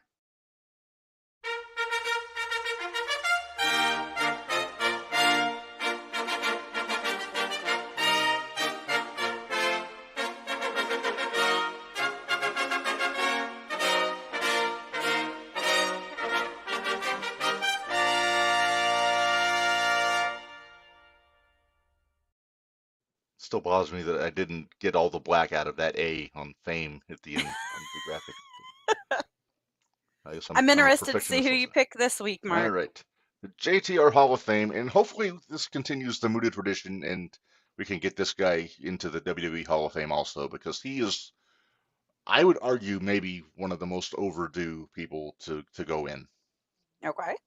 All right, I can tell I got you on the edge of your seat. You Oh, everybody do. at home, are I'm you ready? intrigued. I'm intrigued. All right. Yes. The model. Rick Martel, even before he was the model, but Oh, I know, but that's how how I good, remember him. how good was Rick Martel? One of my favorite heels. Yes, He and was one of my also favorite a heels. tremendous baby face too. Yeah. The most prancingest, hand clappingest baby face I think I ever saw. I got That's right. so I have to excited. let me remember him in Strike Force. Okay, now I'm Oh, good. I got it. I got you. There you Spec- go. or if you want to see them after a shower, there you go. Oh, the hairstyles in the 80s. So, Gotta love it. yeah, so Rick, I first, I didn't watch him. Obviously, I wasn't alive yet at this point when he was one of the tag champs with Tony Gurria. And this is like '79, I want to say, maybe '81. He was just a plucky baby face from Montreal there, Yep. and so he was not getting a whole lot. He was just sorry, Cocoa Beach is proud. Darn right. Yeah. But yeah, so he was just like a white meat baby face back in the late '70s, early '80s, and then he really got his break in the AWA though. There you see there he was the world champion Yeah. after the Hogan debacle of 1983. He won the belt and held it for a good while, and then dropped it to Stan Hansen, who then ran over it with his truck when Yeah. they wanted him to send it back. Yeah. That's the old AWA inmate belt, which is classic for belt collectors. It's one that's actually made in a prison. You don't have it? I don't have it. No, I don't have a lot of belts. I've only got a handful, and whenever I get one, I get eye rolled by the wife because more belts. That doesn't stop me from getting more belts, mind you. But Well, no, of course. Well, it's no, kind of no. like whenever I say I'm getting another door, but Right, right. Same question. Where are you going to put them all? well, you're seeing them right now, so You need to reassemble it and then just replace the actual door behind you with that door. no, it's too No, big. okay. It's too big. You've And already it would have measured. a huge crack in it. That's true. So, So back to Rick Martel, Minderz. yes. So he had his run in the AWA. I think he wrestled Flair in some like champion versus champion matches on some live events, Okay. like when they would co-run shows there. Then he came back, and where I first became aware of Rick Martel was about 1986, 1987, the Can-Am Connection right Yeah. there with Tom Zink. I vaguely remember the Can-Am Connection. They weren't there Vaguely. very long because I think Z-Man wanted more money, so they let him go. And that is when we've got That Strike happened. Force. I loved Strike Force. Now, you heard me earlier talk about my affection for Tito Santana. This was a big deal to me because Mhm. this was actually they won the belts from the Hart Foundation on Superstars on Mhm. so it aired on a Sunday afternoon on Channel 27 on the Fox network. This was the first title change I ever saw on TV when they beat the Hart Foundation, and I was all for it. I was jumping up and down. It was awesome because I dug Strike Force. I was a Yeah. fan of the lightning bolts. You see the red lightning bolt? Yep. I made my grandma make me a shirt with red lightning bolts on it. It's which is completely true. I remember I'd went to a live event and it was up at U of I Hmm. back when it was still Assembly Hall. It'll always be And Assembly Hall to me. yeah, me too. And I they had like the catalog where you could order the shirts or whatever that they Mhm. handed out for you. Oh yes, And I love the I pictures. went through and I circled everything I wanted. And of course, Strike Force So, was one of them because, yeah, they were just, was the purple Macho Man shirt one of them? I don't think it was, yeah, Was it the purple? See, I was an Ultimate Warrior fan, Oh, so yeah, I Minderz. didn't know what good wrestling was when I You was just you that saw old. bright Okay, colors and muscles. saw pretty colors and muscles. Okay, and yeah, that was and craziness. I think the craziness is what actually That's got me to called like. cocaine. I know. Well, I know that now. When I was 7 and 8, I did not realize that then. It was a simpler time back then. Yeah, I wasn't as smart as I am now. We didn't know his heart was going to explode from Right. cocaine use and steroids and all that. Yeah. That's that we learned that in our more jaded years. Yeah. But again, flown off the topic. Back to Martel. Yeah. Big So hand clap for Martel. I'm yes, excited. That's a good choice there, Mark. yes. Look at that. No. This is the night he turned heel on Tito. Actually, the first time I noticed his French Canadian accent was when he cut this promo. Oh I yeah. just thought he was another American. I didn't get what Can-Am Connection meant. I didn't know it was Canadian American. I just thought it was a catchy name. But some things just flew over my head sometimes. Okay, that tickled me. Yeah. I'm not gonna lie, that one tickled me. That's funny. The Oh goodness. but this led to, I think, his greatest run in his whole career, Minderz, starting Nah. with the Doctor of Style, you know, the Slickster, Slick. Yeah. and that was when he was just Rick Martel. He Yeah, wasn't. he was just Rick Martel then. Yeah. He hadn't gotten a hold of his arrogance, the sense You of mean arrogance yet. There you that? go. Look at that! Look at that guy. The hair. Look at Got that the guy. sunglasses. Look at the tan. Mhm. No, Canadians don't tan that well. No, not at all. What? But it said not at all. They don't. The wife says yes, they do. Oh, okay. She's heckling me from behind the curtain here. Yeah, that's the Rick Martel Yes. that I fell in love with as a heel. That one. Yep, that one. Yep. Did you want the button? No, I was always scared. Dad was a big face person, so Dad always liked the good guys. So it was like if I liked the bad guys, I wasn't as cool as Dad was. Oh. And Dad So had you all had the to money. you had to hide the love for Rick Martel deep I down in the cockles of did. your heart. I did, and now I can let it all out, and it's great. That's right. So this run led to one of my, and this might come up in the top 10 on next Friday's show, one of my favorite WrestleMania matches of all time, Minderz, and I think you know where I'm going with this. Probably. Yeah. The blindfold match. So bad. This was a freaking masterpiece by Rick Martel. I just watched this back again last week. It is, I know it takes two guys to have a great match, but Rick Martel was just superlative in this match. This match was terrible. This match should have won an Emmy for comedic performance by a French Canadian. Okay, comedic performance, I will give you that. He shot Jake into the buckles and bent down for a backdrop, and Jake ran around him. Yeah. And he just stood there for like a good 6 seconds, like bent over. Where'd he go? Then he body slams him and like winds up for a big elbow drop when Jake had rolled out of the way like 3 seconds before, and he just dropped an elbow on the mat. Yeah. The chair on the ring post. I mean, I could go on about this. Yeah. This is a masterpiece. Yeah, okay. You keep believing that, Mark. Uh-huh. And then there's about a year later, my other favorite Rick Martel match, SummerSlam '92. Look at that guy. The outfits. As he said during the show, "Eat your heart out, Andre Agassi." No kidding. So funny. Oh, this was the match he had. This is the match he had with Shawn Michaels. Yep. Where neither man could hit each other in the face. Mm-hmm. As agreed. Yeah. And they were fighting conceivably over Sherry, because Sherry was kind of smitten with both of them. And if you're a tennis fan, you'll get this joke that Bobby said. He said, at the end of this match, somebody is going to be broken at love. Which, chef's kiss to Bobby the Brain for that. For that joke. Oh, hey, Bobby had the best one-liners anyway. He did. I wish that Peacock would have all the episodes of the Bobby Heenan show. Remember that was on after primetime? It was like his talk show. Mm-hmm. I've only seen clips. I never saw it because I didn't have USA back then. It was only on for like 6 months. Mm-hmm.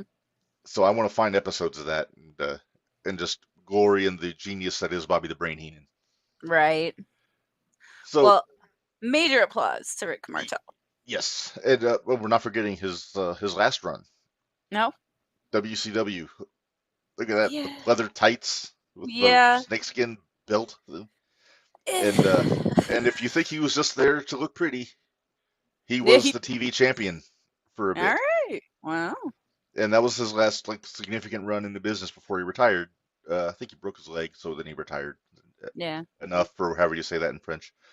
But yeah, Mazel Tov, I say to the great Rick Martel, our latest inductee into the JTR Hall of Fame. Hopefully, a soon to be inductee in the WWE Hall of Fame also. Yes. So He's very deserving. yes, also a member of the greatest Survivor Series team ever, the Visionaries, 1990. Not a Yep. member eliminated. They shut out the Vipers. Yep. So Gosh. Such good classic. matches. Why Yes, were all the good matches forever and a half ago? Oh yeah, that's because right. There was no nobody tried to pun. do. Nobody tried to. Wait, hang on. Nobody tried to do backflips back in the day Right. until.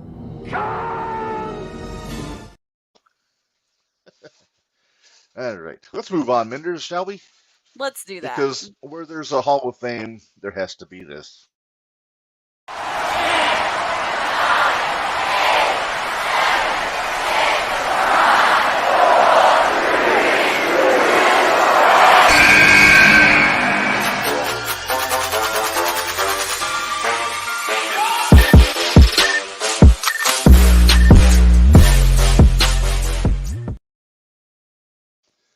It is Tuesday, which means it's time for Top 10 Tuesday. I And did not do my homework this time, so I don't I have a told you list. what we were doing, I so know. it's on you. Here we go. Top 10 Tuesday. Our topic this week, and I'm sure you'll agree with most of these, Minderz. Worst WCW gimmicks from 1990 to 92. Yeah, okay, you gave me 2 years. Actually, I think you told me 89 to Three, 92. 3 years, by the way, but I took out 89 because I wound up taking the Black Scorpion off of this. Ah, okay. So Black Scorpion is not on this list. Now, some of these guys are great wrestlers, but their gimmicks were awful. And I'm Yeah, using great somewhat loosely here. They're guys we enjoyed. I'll say that okay. may be better. But we're gonna start here. Number 10, uh, a mythical warrior from the Emerald Oh, City. jeez. You got Oz at number 10. Oh. I love Kevin Nash, but Nash, come what on. were you doing, bud? He dyed his hair gray back then, as opposed to now, where it's just naturally Now it's just so. natural. Yeah, natural. Yeah. Uh, Came out with the Wizard, who was Kevin Sullivan in a mask with a monkey. So I understand he killed the monkey on accident Oh, because well, the that's monkey was on a leash on his shoulder and it jumped off and it was swinging around. That's very gruesome to think about. That only, it kind of is. yeah, but yeah. Whole So new this, meaning to flying monkey, but all right. yeah, I don't think it was meant to be a flying monkey. Yeah, this gimmick only lasted for a bit and then it evolved. And poor Kevin Nash, he went through a parade of bad gimmicks in his early run. He was He the Master did. Blaster in the Yeah. tag team before Oz. He came back as Oz, then he went away, came back as Vinny Vegas with DDP, Oh, yeah. Oh, that and was bad. that's when Shawn Michaels saw him on TV and convinced Vince to Say, hire him, come made on, him Diesel. It's like let's this guy needs a break. let's fix this, please. Wow. But yeah, I loved Diesel. I loved his NWO run, but this was just the shits. Yeah, it's terrible. Sorry. Hey, Vinny was a talker. Vinny was a talker. The Yeah. accent was splendid on Vinny Vegas. All right. Number Number 9. That's Big Josh. The picture's You cut might have out. You hit one can't I don't remember. you can't see the bears very well. He would sometimes walk to the ring with 2 bears.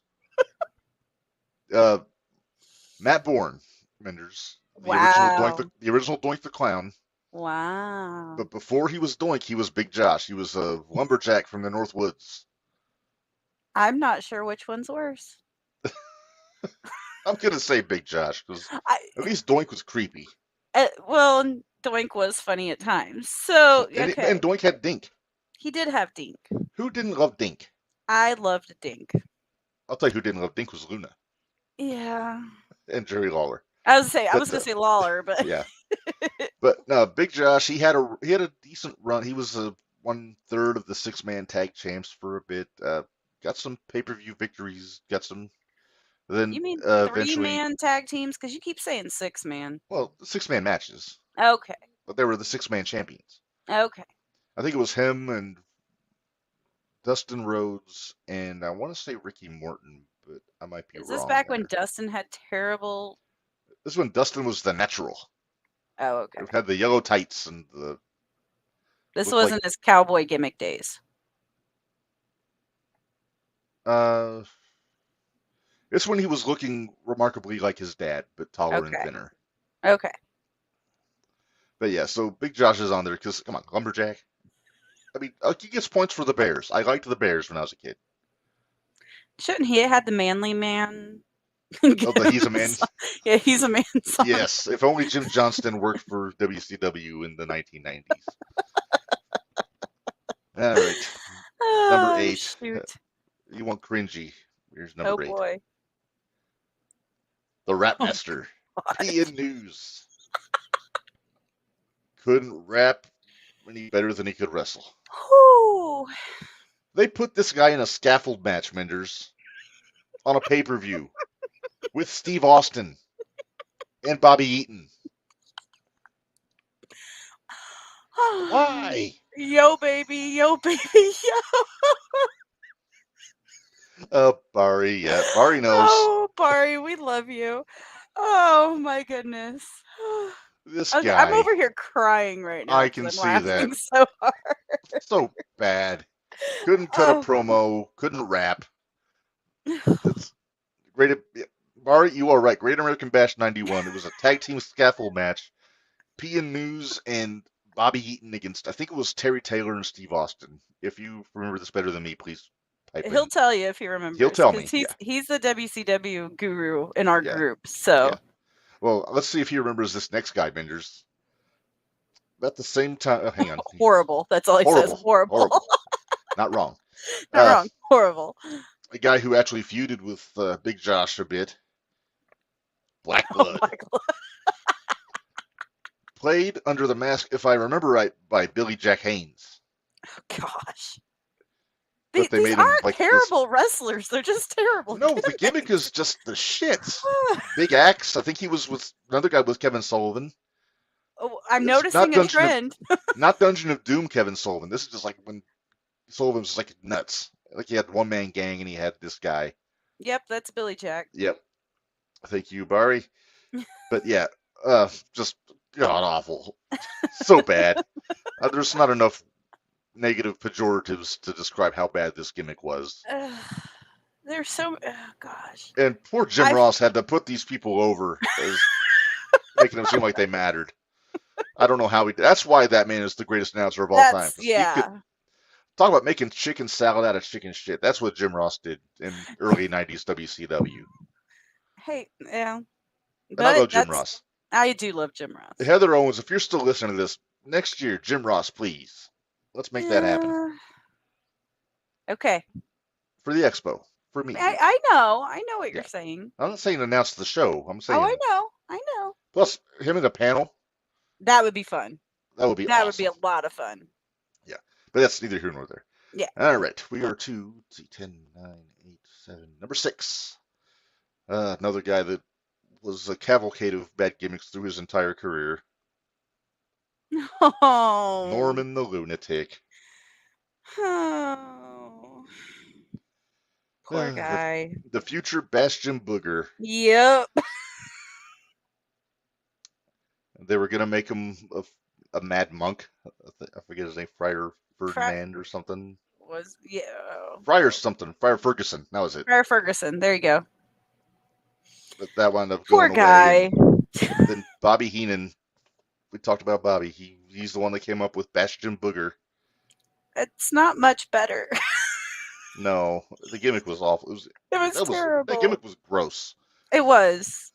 It was. And as I understand, in Calgary, he was a Stampede guy, and he was Makam Singh, and he was a great heel, big monster heel.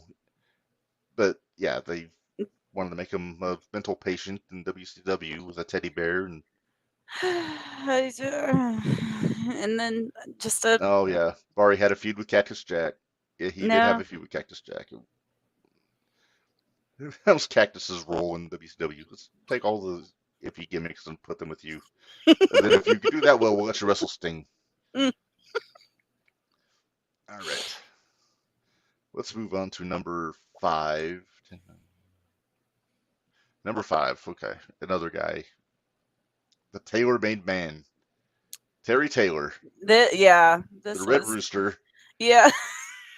Terrence Taylor in His the York never got Foundation. any better, did it? No. It But they got put him in... worse.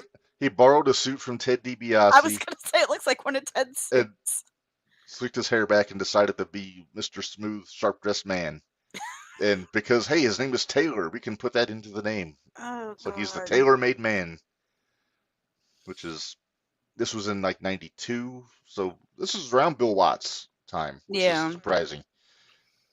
He held the U.S. Tag Championships with Greg Valentine in this gimmick. Barry, yes, I remember the York Foundation with Alexandra York. I didn't hate the York Foundation, to be honest with you. I did not like the tailor-made man. And judging from the picture, I don't... That's like Missy Hyatt's trying not to laugh at him here. Right? And the computer, yes. The old-timey laptop from 1991 was the weapon of choice for the York Foundation. Poor Terry. Terry never Poor caught a Terry. break, did he? No, he never did. Because then he No. was the Red Rooster. And, Yeah. Poor guy. Well, now he's a coach at the PC, so, you know, he's got that going for him. Yeah, but he's And not on as I TV understand, anymore, so. doesn't have to be. As I understand, he's a really good coach and he enjoys his work. So Oh, I'm more sure he power to him. is. Yeah, I'm Yeah. sure he is. Yeah. Especially if great you had to booker, make though. some of these gimmicks work. You had to That's be true. brilliant. That's true. All right, let's go to number 4. That's our first tag team on the list, Minderz. Okay. Not the one you're thinking of. Okay. The Colossal Kongs. You can see the blonde hair. That is Harley Race. Who I don't know who Harley pissed off to have to manage these two fucking guys. King Kong and Awesome Kong were these two. Before Kia Stevens, there was an Awesome Kong on television, and it was one of these guys. I don't even know which one was which, to be honest with you. I'm sorry, I'm laughing at Bari. Oh, shoot. Hang on. Oh. Yeah, not wrong. Not wrong. Not wrong at all. Oh, jeez. Yeah, the less said about the Colossal Kongs, the better. Yeah. Yeah. Awesome and amazing. I thought it was King Kong, Barry, but it might be amazing. Awesome and amazing were both of Kia Stevens' Kongs gimmicks. But they were real original with the names, huh? Yeah, the less said about them, the better. But speaking of gimmicks that seem like Harley Race had heat with somebody, Super Invader. Minderz, do you know who that is under the hood? I do not. I know Barry knows. That is one Hercules Hernandez. Are you serious? That is the mighty Hercules with a red sock over his face and a Karate Kid headband on. They booked this guy as a karate master in the 92. He was Vader's heater, I guess, for all intents and purposes. And he didn't last more than a cup of coffee. Hang on. Oh, this will be good. Yep. Barry, you are correct. Hercules. Yep. Barry knew. Hercules Hernandez. He knows what's up. He does. So, yeah, but this was so bad. And again, I like Hercules. Yeah. I was a fan of Hercules back in the day. I was too. But the Super Invader, not so much. Yeah. Oh, God. How the mighty have fallen. Indeed, Barry, indeed. And we're only to number 3. Barry, Yes. that means this can only get worse. Oh, and it will. Oh, it will.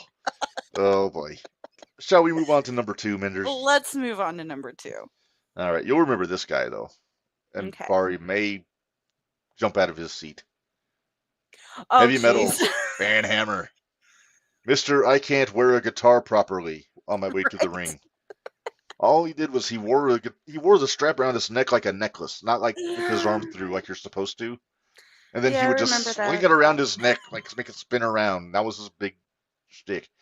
I heard a rumor a long time ago. My brother told me that he was DDP's hairdresser, but I don't know that that's true.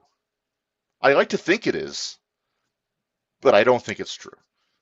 Hey, Keith has joined Hey, us. Keith. Hey, Keith Gibson. How's it going, buddy? One of our earliest champions on this podcast from Clubhouse Lounge Radio, and apparently a fan of Van Hammer. Who knew? Apparently. He chimes in, Van Hammer, one One of of the greatest WCW creations. Didn't Max make? He may have. I I have know he no beat him in a idea. guitar playing contest because Max Kane can actually play the guitar. Mm-hmm.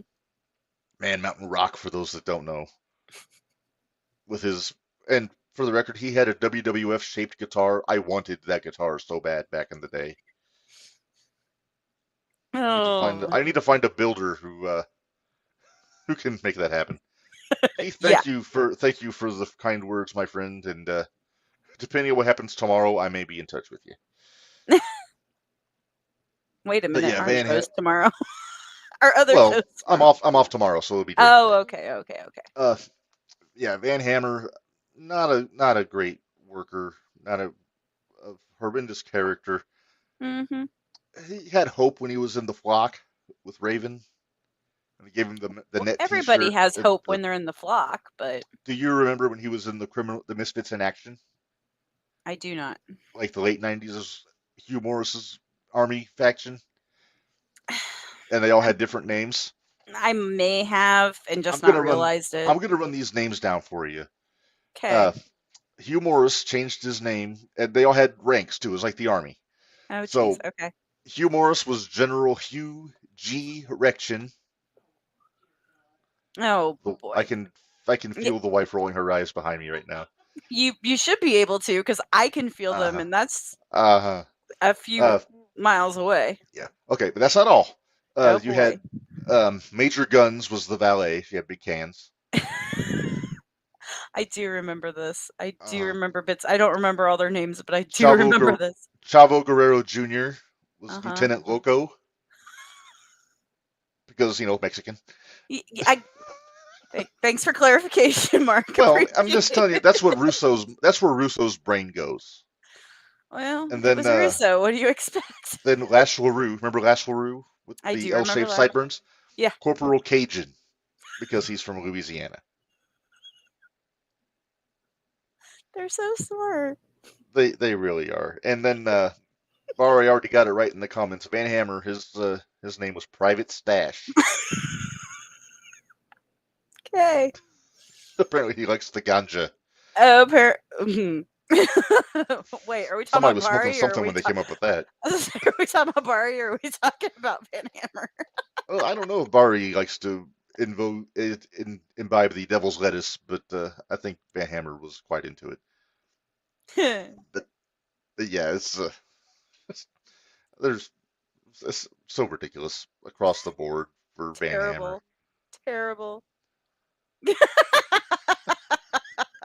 I figured that would be the response. All right. Well, that brings us to our number one, Minderz. I'm downright scared. I'm not gonna lie. I'm gonna bet that Barry knows what number one is. All right. Well, let's sit here and chat for a minute. Let's give him a chance because we run a little fast. So, Yeah. Barry, what would be your number one? And this is Jim Herd bad, by the way. Jim Herd came up with this one. Oh no. How do I count the ways we dislike Jim Herd? Let me count the ways. He was Sam Munchnick's buddy who ran a Pizza Hut in St. Louis and got a job running WCW, even though he had no experience. There you go. All right, let's see if Barry is right here. Our number one, and I don't have a drum roll sound effect. There you go. Barry had it right. The ding dong. Barry has it right. Bari, if I remember right, it was Ding and Dong, right? Was that their names? Probably. I That think so. But come to the ring with bells around their wrists and they're oh, God. playing finger cymbals. Oh my Just goodness. so bad. I don't think they lasted more than 2 shows, to be honest with you. Before, And yet we still watched it. if We Narj, still watched it. if Narj is listening to this, he's losing his mind because he loved old WCW from this time, and he'll probably remember all of these people. Oh, I'm sure But he will. the Ding Dongs, I'm not just worst WCW gimmick from 1990 to 92. I'm going to go so far as to say I think that is the worst gimmick ever conceived for a pro wrestling company by a manager of a Pizza Hut. Bells, they had They had bells. yes, and once again, I think Jim Ross had to put these clowns over Poor Jim. with a straight face. How? I money talks, I guess. I guess. I it just I yeah. This is where I wish Gary was joining us. Yeah, because he would have a lot Oh, more. Barry, yeah, the Hunchback gimmick didn't make it. There was talk of having a Hunchback because the gimmick was he couldn't be pinned. Oh God. Oh my God. I don't that never flew though. Oh, I'm so glad it didn't. I think Golga kind of had a hump, but they never really took advantage of it when trying to pin him. Yeah. It was also earthquake, so nobody could get him off his feet. Right. Yeah, and you'll notice there were no members of the Dungeon of Doom in this list. That's because that didn't happen until 1995, I believe. See, that would have So probably been closer to where I really started to watch more WCW. I So think our next top 10 Tuesday, I think, is going to be worst WCW gimmicks 1995 to 98. I think. okay, I'll do some research. Okay. But yeah, it's I this going over this was everything I could have hoped for, except for I wish Gary was here to partake. He would have had He would probably he some would have had more. opinions. Yeah, he would have more opinions. I'm sorry. I'm sorry. I tried. Sorry, Gary, if I let you You down. you did marvelously, my friend, and I think this is probably a good time to call it an episode, Minderz. Uh, but before you, let's pay some bills as we wrap up Top 10 Tuesday. Uh, ProWrestlingTees.com/JTR Pod for all of your JTR Podcast Network merchandise needs. All kinds of T-shirts on there. There's our latest one. Also, speaking of Gary, Yep. our Gary Says shirt, which I'm going to be getting hopefully next time I get paid. Then we got some of these, some of the original ones. Let's see. That's, How many of these do I actually have? Quite a few of them, actually. yeah. Honestly, I don't have as many as I thought I would. Let's see. I have the Hots Fights. Yeah. I've Do you got have the red I've got the equals green? logo. No, I don't have the red equals green. You have I the have Ladies Love Wrestling and Life is Hard Work Stiff. right? I need to get that Pod Street USA shirt sometime. Oh, there's And, where I have yeah, I have 3 of those. yeah. You don't have the I Heart Death matches because you don't. Nope, I don't heart death matches. I hate death No. matches. Here's our network logo here, and then we get into the 0-1 Shootout merchandise on this site, which is I have all these 4 of shirts. those. Yes, and then look at the left side of this one because these two I actually put on 2 different slides. Mhm. This is the Japanese logo, jumping the rail in Japanese, and then the logo on the back. And We're then Wrestling hoping. Makes Me Happy. I Googled it, so it should be right Okay. because they're never wrong. And then go to pro wrestling or brainbustertees.com/other/JTR-podcast-network and get some of this good stuff here. You got the network logo here on the left. You got the JTR Army. That's I don't know how Dwayne hasn't ordered this yet, to be honest with you. Then you got the hoodie. You got some stuff for the 0-1 Shootout. We have stickers. We actually have a Jumping the Rail fanny pack available. Yes. We have Yes. hats. We got all kinds of cool stuff on there. So go check that out. Beanies, face masks. Help us keep the lights on by buying some merch. We'd appreciate it. And let's see. I think that is all. Do you not have our other shirt on there yet? Are I we don't not have gonna that. push it at all? Well, hang on. I got that in the other brand, I Here, think. just go Oh, here. yeah. Well, let me hide this picture here, because I always forget that. There you go. That is the new and updated Zero One Shootout logo made by our friends at CP Arts, uh, where they animated both of our faces on there. It looks fantastic. It does. It looks so good. Yeah, and then there's another one, the Giddy Mindy shirt, which is a Yep. full-size Minderz If you with my watch the head. podcast tomorrow, She will be wearing that shirt, I will if I'm be not wearing mistaken. that one. Yes, and we'll be talking to the fellow who designed both those fine T-shirts. The One, king. one elite warrior, the Cobra, aka Sir. King. I am not going to disagree because I am not a dumb man. Uh, all right, so as we say goodbye, don't forget next Friday evening. Time to be determined. Probably 6, maybe 5. Maybe we'll go 5 till 7.